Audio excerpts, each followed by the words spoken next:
নমস্কাৰ বন্ধু বান্ধৱীসকল, আজি মই এটা বেলেগ ৰেচিপি আনিছোঁ। এয়া মাছৰুম বনাব ওলাইছোঁ, যিটোক মানে আমি কাঠফুলা বুলি কওঁ। এয়া চাওক, এইখিনি মই গোটেই ইয়াতে চব দি লৈছোঁ। 50 গ্ৰাম এপোৱা মাছৰুমত মই এটা বিলাহী, ডেৰটা পিঁয়াজ, নহৰু, আদা এইখিনি গোটেই পেষ্ট কৰি ইয়াতে ভাজি লৈছোঁ। আপোনাৰ হালধি, নিমখ, জলকীয়াৰ গুড়ি অকণমান, কেঁচা জলকীয়া এটা চব মিক্সিত মাৰি দি ইয়াতে মই পেষ্ট কৰি পিনে ইয়াতে এনেকৈ দি দিছোঁ। অকণমান তেল দি এইখিনি মাছৰুমখিনি ভালকৈ ধুই লৈ গৰম পানীত অকণমান তিয়াই থৈছোঁ।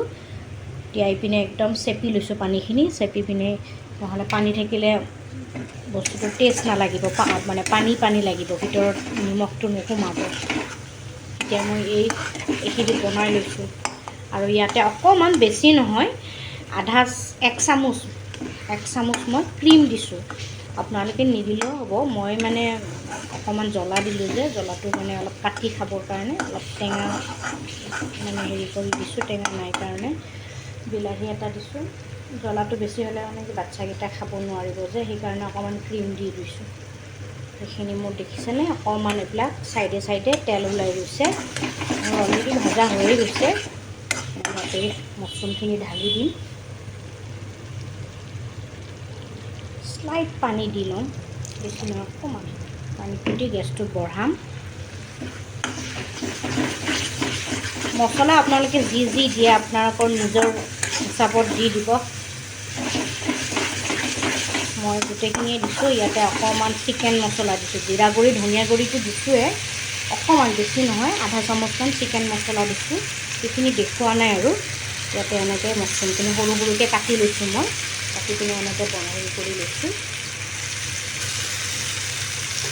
সৰুকৈ কাটি ল'লে মানে খাবৰ কাৰণে ভাল হয়, ডাঙৰ ৰাখিলে অলপ দিগদাৰ হয়। এনেকৈ কাটি লৈ এনেকৈ ঢালি লৈছোঁ। আপোনালোকে বনাবচোন এনেকৈ। চবেই বনাই ঘৰত, কিন্তু চবৰে বনোৱা পদ্ধতিটো বেলেগ। বনাই চাব কেনেকুৱা লাগে, কমেণ্টত জনাব। কোনে মাছৰুম খাই ভাল পায়। মাছৰুমত কোনো প্ৰব্লেম নাই, চব বেমাৰী মানুহে খাব পাৰে। হাই প্ৰেছাৰ, ল' প্ৰেছাৰ চবেই খাব পাৰে, মাছৰুমত কোনো সেয়া নাই।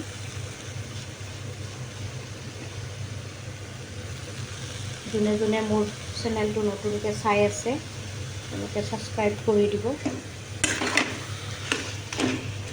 লাইক কৰিব আৰু চাই কমেণ্টত জনাব কেনেকুৱা লাগে চাই। এতিয়া এনেকুৱা হৈ গৈছে। মই অকণমান ঢাকন মাৰি থ'ম, 5 মিনিটমান ঢাকন মাৰি থ'ম। ঢাকন মাৰি পানী ঢালি দিম, ঢালি দিলে হৈ যাব। কাৰণ মাছৰুমখিনি অলৰেডি মই গৰম পানীত, মানে 5 মিনিটমান গৰম পানীত থৈ দিছোঁ আৰু মিহিকৈ কাটি থৈছোঁ। একদম সিজি গ'লেও মাছৰুমটো বেয়া লাগে। অকণমান টানেই থাকিব পাৰিলে, মানে দাঁতেৰে চুবাব পাৰিলে ভাল লাগে। এতিয়া মই ঢাকি থ'ম এইখন। এয়া দেখিছেনে, এনেকুৱা হৈছে। মই ঢাকি থৈ দিম এতিয়া। ল' ফ্লেমতে আছে গেছটো, ঢাকি থৈ দিম মই অলপ সময়। এয়া চাওক, মই 5 মিনিটমান ঢাকনখন মাৰি থৈছিলোঁ। সেইখিনি চাওক কৰি দিছে।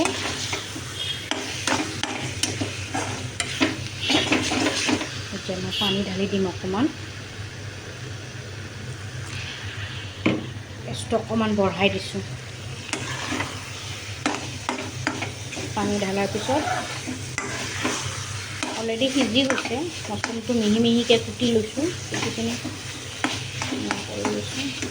এতিয়া পানীটো ঢালি দিলে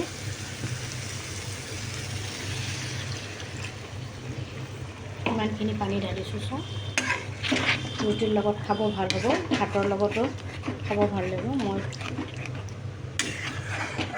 এনেকৈয়ে বনাওঁ। চাওক, কালাৰটো বৰ ধুনীয়া হৈছে।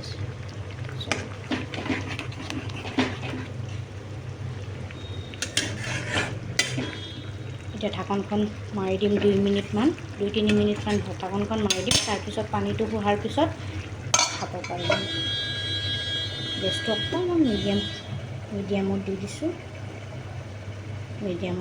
চাওক, 3 মিনিটমানৰ পিছত নমাই দিব পাৰিম। এয়া চাওক, মোৰ মাছৰুম হৈ গ'ল। নিমখত ৰাখিছিলোঁ যে সেয়া চাওক পানীখিনি শুহি গ'ল। একদম কম সময়ৰ ভিতৰতে এইটো হৈ যায়, বেছি সময় নালাগে।